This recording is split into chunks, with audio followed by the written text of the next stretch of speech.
Hello everyone, welcome back to my channel breathe and be. ఇవాళ మన topic వచ్చేసి 7 life changing హ్యాబిట్స్లో habit number 6. ముందుగా మనల్ని ఒక కార్గా ఎజ్యూమ్ చేసుకుందాం విత్ 4 వీల్స్. అందులో మన ఫస్ట్ వీల్ వచ్చేసి first habit, keep a clean body with in.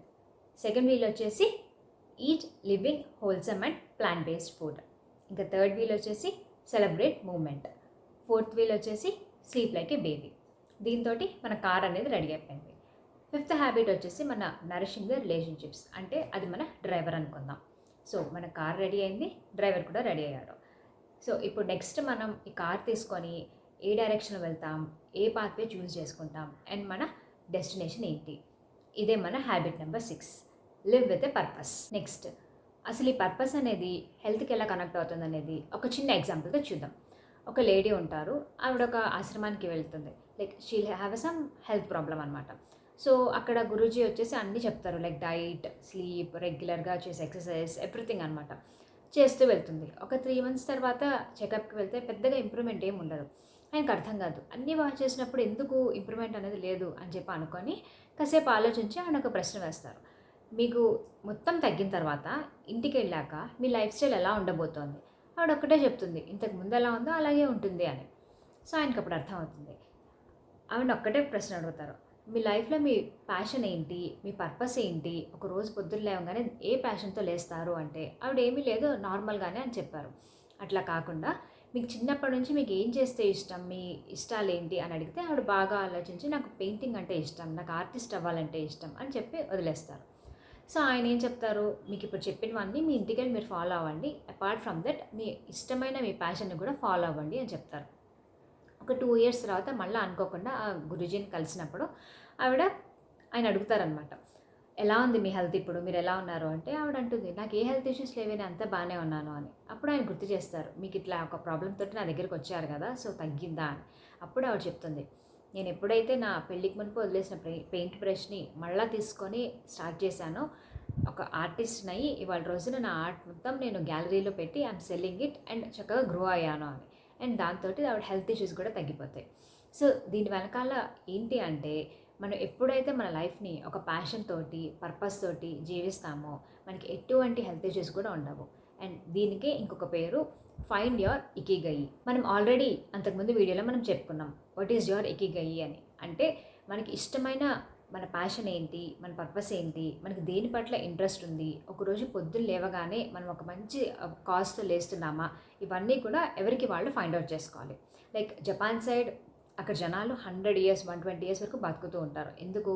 వాళ్ళ పనులు వాళ్ళే చేసుకుంటారు. అండ్ ఎవ్రీడే వాళ్ళకు ఒక మంచి పర్పస్ అనేది ఉంటుంది, మనం ఎందుకు లేస్తున్నాము ఏంటి అనేది. ఇక్కడ మనలాగా తినటం, పడుకోవడం, ఆర్ఎల్స్ పొద్దునే ఒక రొటీన్ లైఫ్ కాకుండా వాళ్ళకంటూ ఇంట్రెస్టింగ్గా చేస్తుంటారు వాళ్ళ కోసం అనేది. ఇక్కడ ఇంకొకటి అడగచ్చు, మరి ఈ పర్పస్ ఫైండ్ అవుట్ చేసే ప్రాసెస్లో మన ఉద్యోగాన్ని వదిలేయాలా, లేదంటే మన లైవ్లీహుడ్ని మానుకోవాలా అంటే నెవర్. అది ఎప్పటికీ చేయొద్దు. మన జాబ్స్ని చేసుకుంటూ ప్యారలల్గా పార్ట్ టైమ్గా రోజుకి ఒక 1/2 hour టైం అన్నా కేటాయించుకొని మన ఇంట్రెస్ట్ ఎక్కడుంది, ఫర్ ఎగ్జాంపుల్ ఆర్టా, లేకపోతే మ్యూజికా, ఇన్స్ట్రుమెంట్సా, డాన్సింగ్, ఆర్ఎల్స్ ఇంకేదైనా సరే మనకి ఇష్టమైన ఒక హాబీని తీసుకొని దాని పట్ల మనం చేయగా మనకంటూ ఒక ఇంట్రెస్ట్ ఏర్పడుతుంది. అండ్ ఎవ్రీడే దానికోసం మనం కొంచెం టైంని కేటాయిస్తూ ఉంటాం. సో దాని మూలంగా మనం పడుకుని లేచిన తర్వాత మనకంటూ ఒక హ్యాపీనెస్కి చేయడానికి ఒక యాక్టివిటీ అనేది మనకు ఉంటుంది.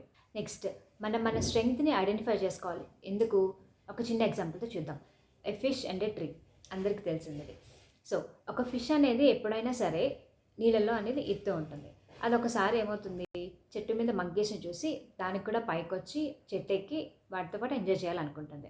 బయటకు వచ్చి దాని పాండ్లోంచి చెట్టు ఎక్కాలని చాలా బాగా ట్రై చేస్తుంది. కానీ అది ఎన్నిసార్లు ఎక్కుదాం ట్రై చేసినా కింద పడిపోతూ ఉంటుంది.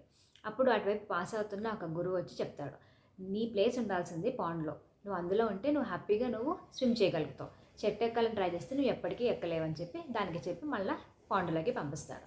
సో అది మళ్ళీ వెనక్కి వచ్చేసి దాని ప్లేస్కి హ్యాపీగా అది ఈదుకుంటూ వెళ్ళిపోతుంది.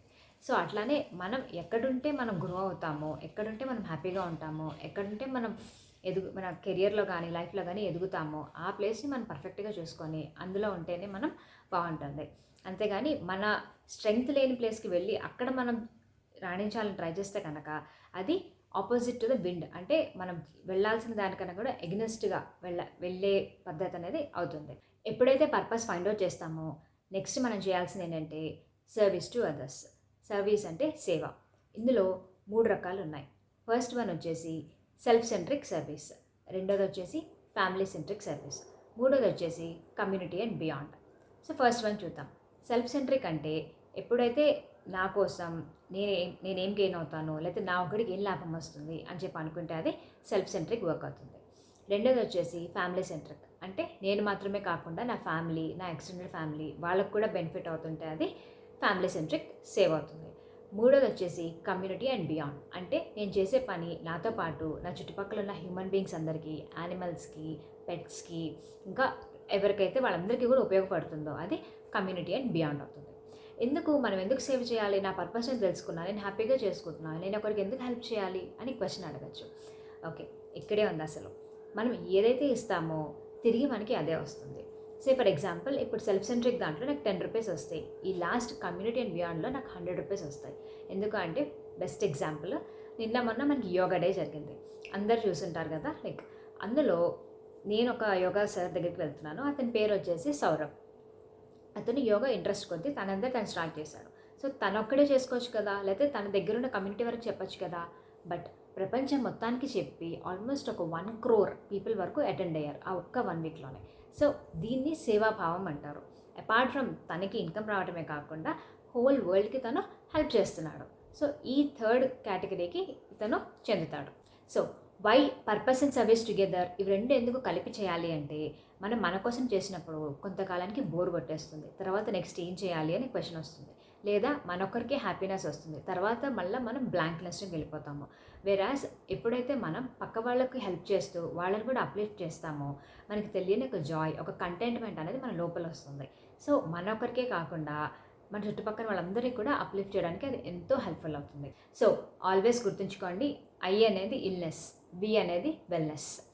సో మన డే టు డే లైఫ్లో ప్రతిరోజు కూడా ఒక మంచి పర్పస్తో మనం లేవాలి. అండ్ దెన్ మన పర్పస్ అనేది ఇతరులకి సర్వీస్కి కూడా హెల్ప్ఫుల్ అయితే చాలా చాలా బాగుంటుంది. సో అదండి ఇవాళ topic, habit number 6, live with a purpose. మీ అందరికీ నచ్చింది అనుకుంటాను.